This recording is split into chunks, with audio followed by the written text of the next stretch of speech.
So many of our habits are formed at a very young age, and that goes for cleaning too, which is why so many parents want to encourage their kids to clean or develop those good cleaning habits from the very early years. In this video, I want to pay homage to my mom, who was very picky about cleaning when we were growing up. And I kind of raged against that because I, of course, hate cleaning. But these things were drilled in from such a young age, I just can't get them out of my head. And I want to share them with you in this video and also say thanks, Mom. And just a quick reminder, if you haven't done so already, to subscribe to the Clean My Space channel. And I also wanted to tell you, Maker's Clean just got restocked and we've got a sale going on. I'll put all of the links and the info in the description box down below. I almost want to give my mom credit for coming up with the term cross-contamination, because from a very young age, she talked to my sister and I about it, and my dad non-stop. You see, my mom became a vegan back in the mid-80s, before it was kind of cool to be a vegan.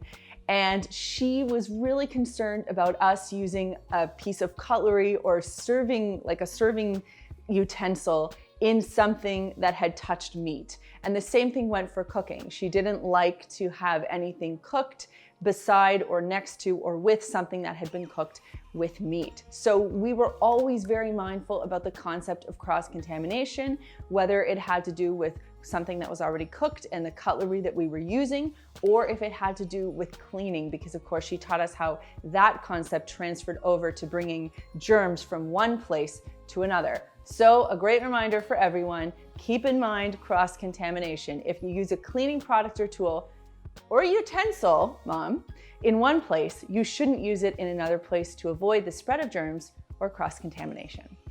My mom would always low-key check the bathroom after anyone took a shower because she was very concerned about mold and mildew buildup. And I'm smiling because so many of you guys ask about mold and mildew in the bathroom. And I'm like, I knew that when I was 4 because my mom has been talking about it forever. The most important thing in a bathroom is to ventilate while you are showering and for at least 30 minutes after. That way, any moisture in the air can be sucked out of the bathroom to avoid that moisture hanging around and creating a great breeding ground for mold and mildew. What she used to have us do, of course, was ventilate, but then also remove the bath mat after every shower, you know, the little thing that you step on so you don't slip, because if you leave that on, soap scum and kind of grimy stuff will build up on the floor of your tub over time, as well as discolor or even develop mold or mildew on the bath mat over time. And the next thing that she was really big on was spreading out or pulling open the shower curtain after a shower. I mean, we're obviously inclined to just pull it open and step out and move on with our day.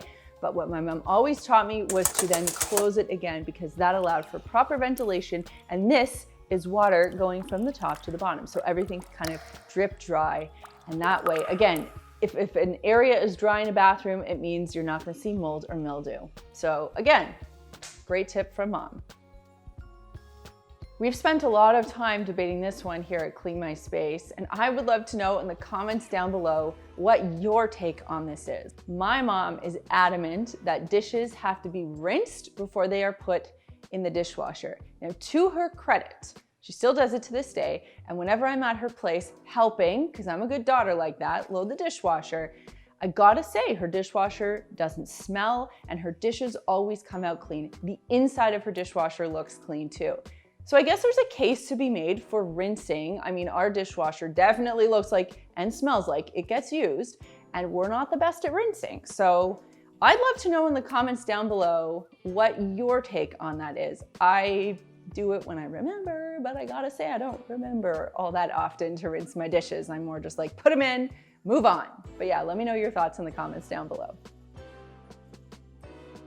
Before I was even allowed to babysit, I knew how to use abrasive cleaners around the house. And that's because my parents had my sister and I clean the house to earn our allowance. Now, we kind of felt pretty rich because we got $20 if we spent our entire Saturday cleaning, and that felt very worth it to us at the time. We also learned a lot of cleaning skills, and my parents were thrilled because it was less work for them. So I suppose it was mutually beneficial, but I also kind of resent it. Anyway, that's for my therapist, not for you guys. The point is, I learned how to use powdered cleansers and cream cleansers and abrasive products to remove buildup when I was about 8 years old. And of course, my mom taught me how to do it safely. But the thing that I needed to know was how to use the product, how to let it sit, how to scrub it, how to rinse it off, and where to use it safely. So if there was a stain on our laminate counter in the kitchen, or if there was a buildup of grease or grime on our stovetop, I knew that baking soda or a powdered or cream cleanser, and you guys know that I like to use baking soda in lieu of that all the time, would be able to lift off that stain if it was applied, scrubbed, and wiped clean. Both of my parents were very adamant that the front entrance of our home had to look neat and tidy at all times, which explains why it was always a mess. My sister and I just fought that one tooth and nail. My parents had a thing where they wanted, regardless of what their day was like, they wanted to walk into a clean space. And my sister and I, we had this habit of stepping into the house and shimmying out of our jacket and our winter stuff and school bag and shoes and literally just throwing it down exactly where we stepped in. It was always a battle in the house, but and of course Chad is the exact same way, so look who I married. But anyway, I can tell you, when I walk into my house and there's stuff all over the front entryway and it's scattered and messy, it stresses me out. So I get it. It makes a lot of sense why that was so important to my parents.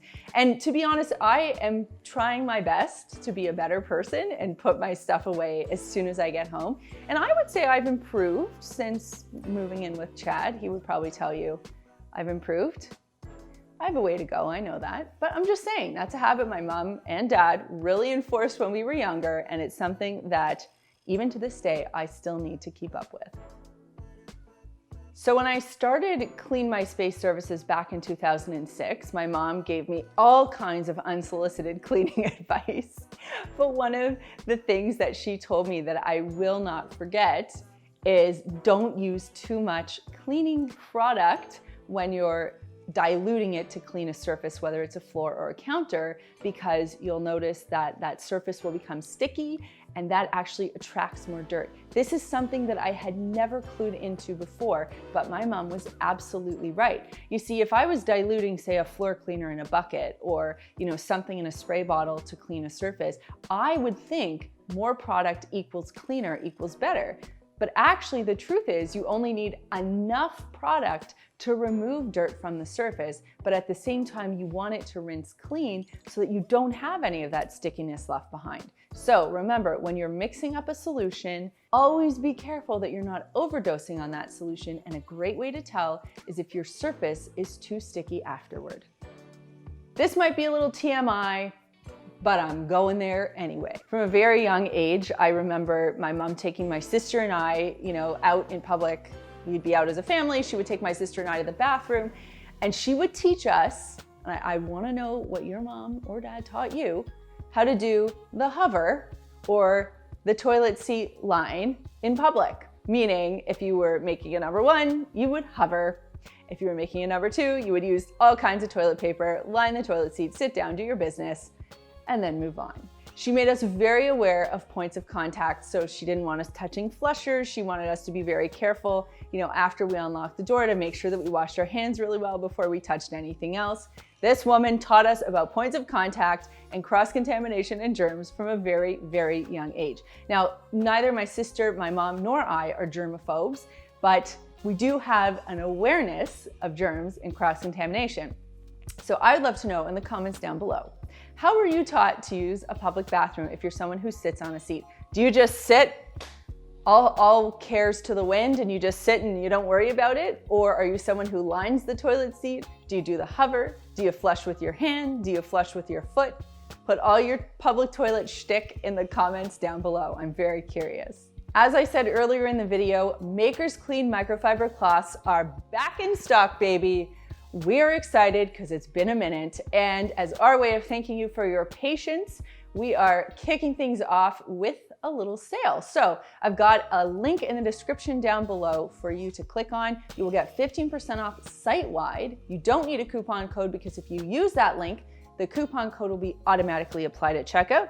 But if you want to, tell a friend, you can give them the coupon code itself. We will have that in the description box down below for you as well. So visit makersclean.com and see what we've got in stock. And that brings me to this week's comment question, which is, what quirky, crazy, annoying, helpful, obnoxious, whatever cleaning habit did your mom or dad or parent or caregiver tell you that you just can't get out of your head and that you might pass on to your kids one day? Let me know in the comments down below. If you want to see what we're up to during the rest of the week, you can follow along on Instagram. I'm at Melissa Maker. Chad is at the Chad Reynolds. The two of us are at Clean My Space. If you're into cleaning habits, here are a couple of other videos I think you might love. Maker's Clean Microfiber Cloths is right over there. You can click that button. There is a button down there that lets me know you care, so click it if you liked this video, and click this button right here to subscribe and begin your journey to a cleaner life. Thanks so much for watching, and we'll see you next time.